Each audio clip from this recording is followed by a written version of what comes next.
Hi சகோஸ், எல்லாருக்கும் வணக்கம். இந்த கதையின் மூலம் உங்களுடன் இணைவது நான் மஹி.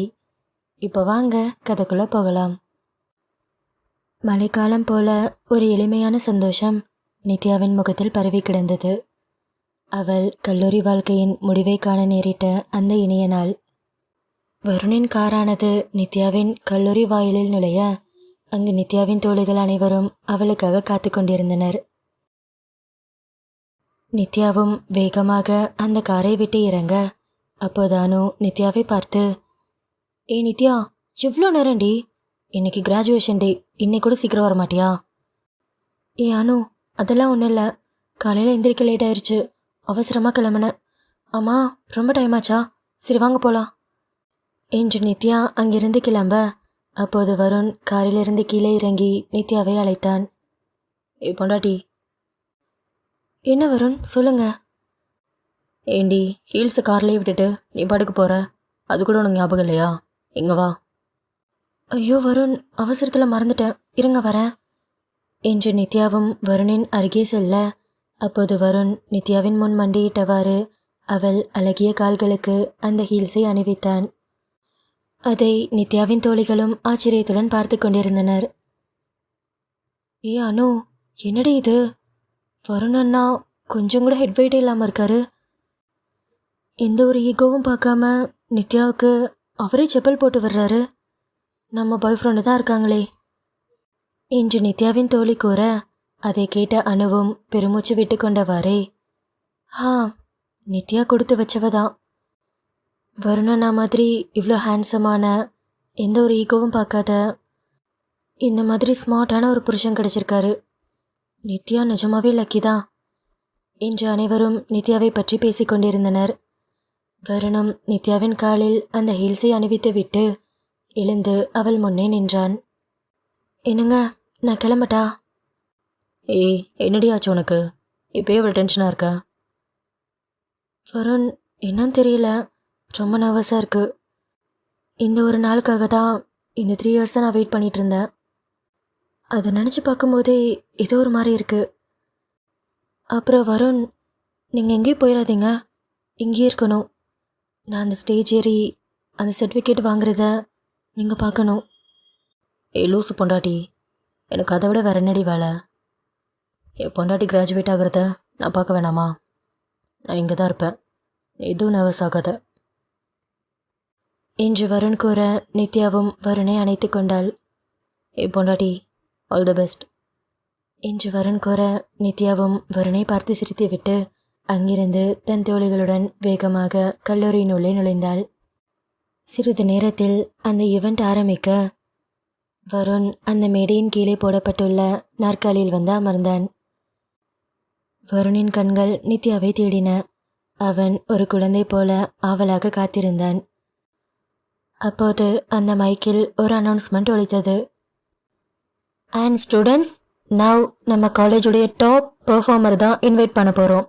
அது மிஸ் நித்யா வருண் பிரசாத். அந்த அனௌன்ஸ்மெண்ட்டை கேட்ட வருணிற்கு சந்தோஷம் தாங்க முடியவில்லை. அங்குள்ள அனைவரும் கைதட்டியும் கூச்சலிட்டும் நித்யாவை வரவேற்றனர். நித்யா மேடைக்கு நடந்தாள். அவள் எதிர்பார்த்ததற்கும் மேலாக பார்வைகள், புகழ்கள், கைத்தட்டுகள். ஆனால் அவள் பார்வை ஒன்றை மட்டும் தேடியது, அது வருணின் கண்களை. நித்யா மேடைக்கு நடந்து சென்றவாறு அந்த கூட்டத்தில் வருணை தேடிக்கொண்டிருக்க அப்போது அங்கு வருணை கவனித்தாள். வருண் நித்யாவை பார்த்து சந்தோஷமாக கைத்தட்டி கொண்டிருக்க அதை கண்ட நித்யாவிற்கு சந்தோஷம் தாழவில்லை. நித்யாவின் கையில் அந்த சர்டிஃபிகேட் கொடுக்கப்பட்டது.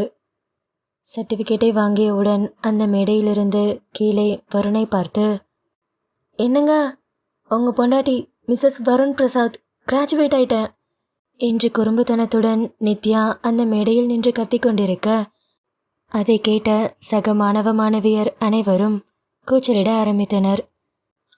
அனைவரும் வருணை பார்த்து சிரித்து கொண்டபடி கத்திக்கொண்டிருக்க அந்த கணம் நித்யாவின் குறும்புத்தனத்தை நினைத்த வருணும் தன் முகத்தை மூடி சிரிக்க ஆரம்பித்தான். நித்யா அந்த மேடையிலிருந்து வேகமாக இறங்கி வருணின் அருகே ஓடி வந்தாள். தன் தலையில் உள்ள அந்த கேப்பை எடுத்துவிட்டு சான்றிதழை அசைத்து காட்டியபடி வருணின் அருகே ஓடி வந்தாள். அவளுடைய குறும்பும் கண்ணோட்டமும் வருணை நொறுக்கும் வண்ணம் இருந்தது. வேகமாக ஓடி வந்தவள் வருணை இறுக்கமாக அணைத்து கொண்டாள். என்னங்க, ஃபைனலி நான் சர்டிஃபிகேட் வாங்கிட்டேன். எனக்கு எது தெரியுமா ரொம்ப சந்தோஷமாக இருக்கு? உங்கள் பேரில் சர்டிஃபிகேட் வந்திருக்கு. நித்யா வருண் பிரசாத். செம்ம மாசம் இருக்குல்ல என்று நித்யாவும் சந்தோஷத்தில் குதித்து கொண்டிருக்க, அப்போது வருண் தன் கைகளால் நித்யாவின் முகத்தை ஏந்தியபடி, பொண்டாட்டி நீ தான் காலேஜ் டாப்பரா? ஏய், நீ அவ்வளோ நல்லா படிப்பியா? எனக்கு சத்தியமாக தெரிலடி. என் கூட எப்போ பார்த்தாலும் ரொமான்ஸ் பண்ணிட்டு சேட்டை பண்ணிகிட்டே இருந்த. நீ இவ்வளோ நல்லா படிக்கிற பொண்ணா?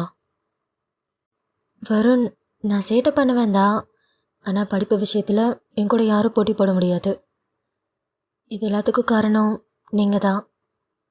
பொண்டாட்டி, நான் என்ன பண்ணிட்டேன்?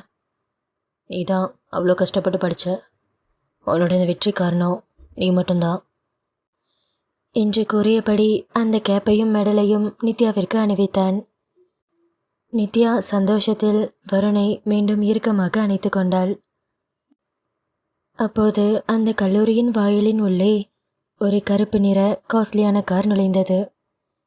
நித்யா அதை கவனிக்க அந்த காரில் இருந்து சித்தார்த் இறங்கினார்.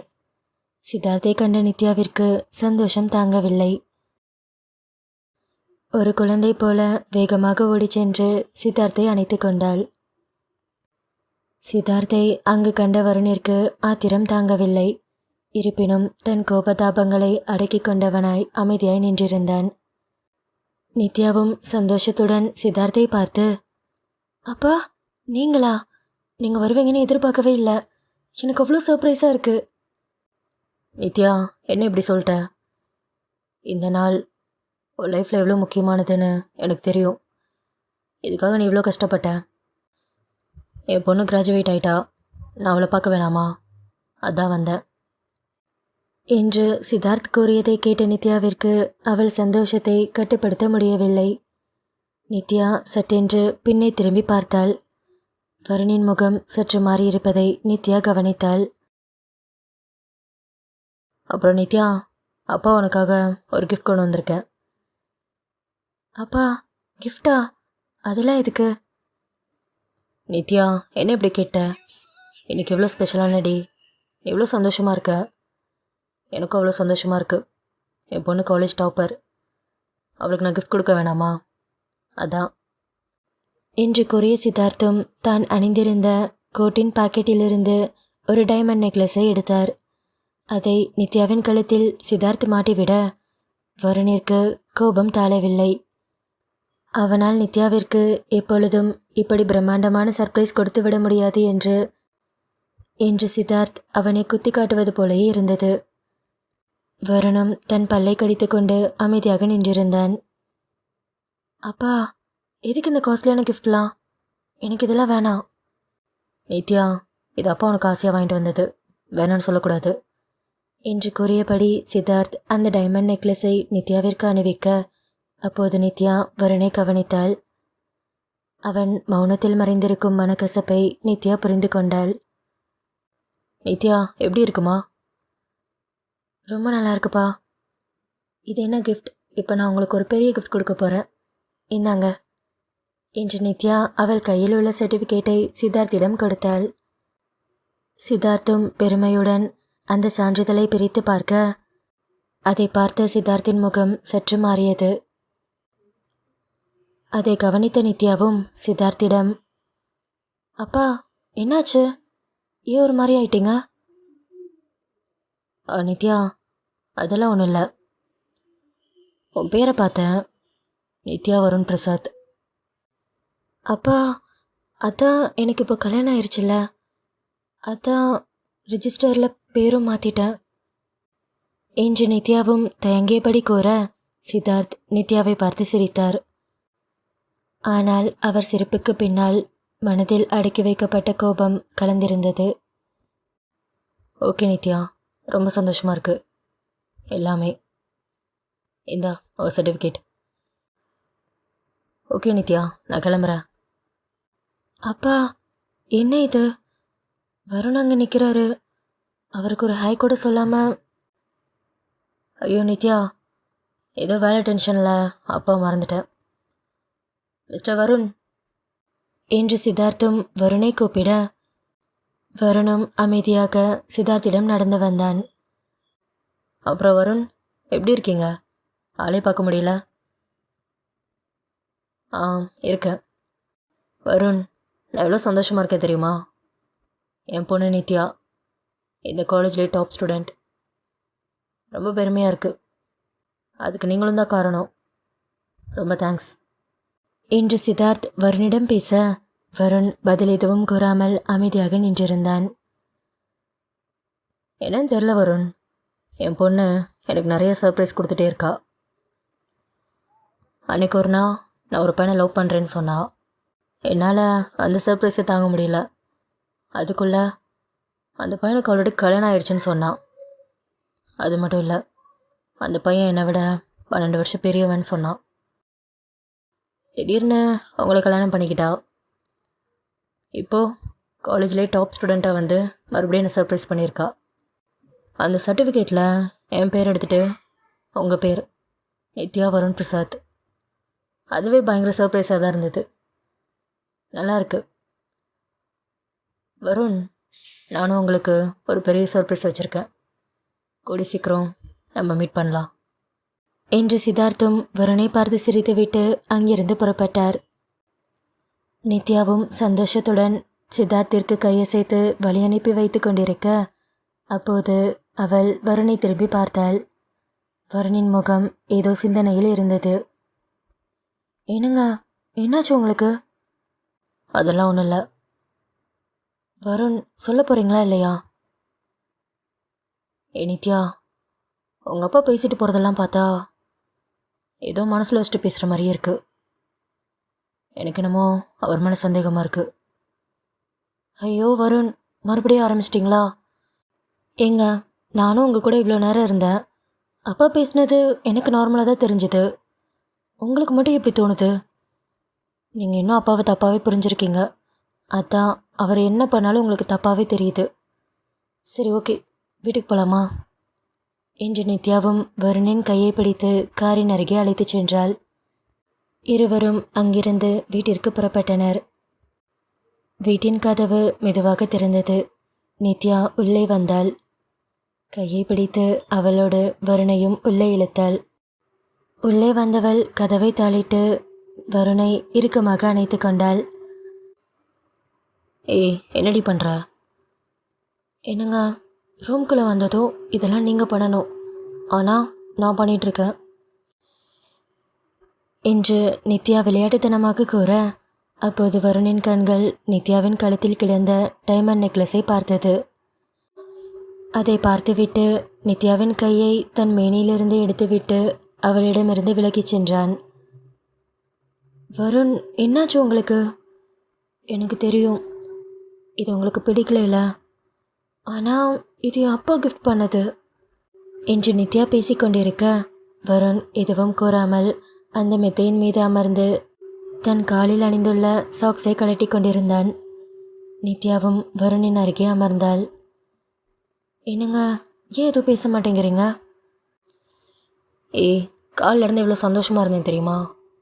உங்கள் அப்பா எப்போ உள்ளே வந்தானோ அப்போ ஆரம்பித்த தலைவலி. இந்த நெக்லஸை அவன் கழுத்தில் மாட்டும்போது எப்படி இருந்துச்சு தெரியுமா?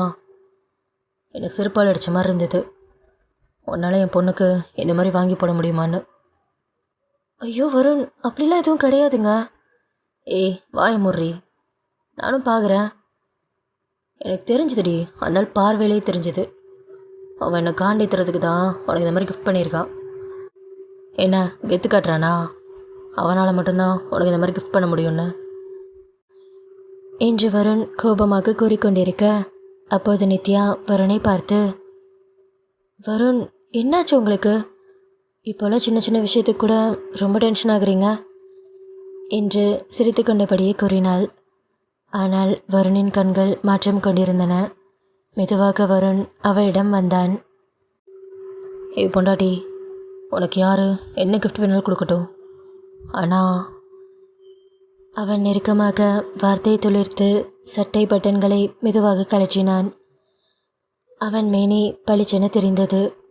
நித்யா தன்னையும் கொஞ்சம் பின்னே இழுத்தாள். அவள் கண்கள் அவனை பார்த்து வெக்கம் கலந்த பயத்துடன் தழுவின. வருண், என்ன ஆனா?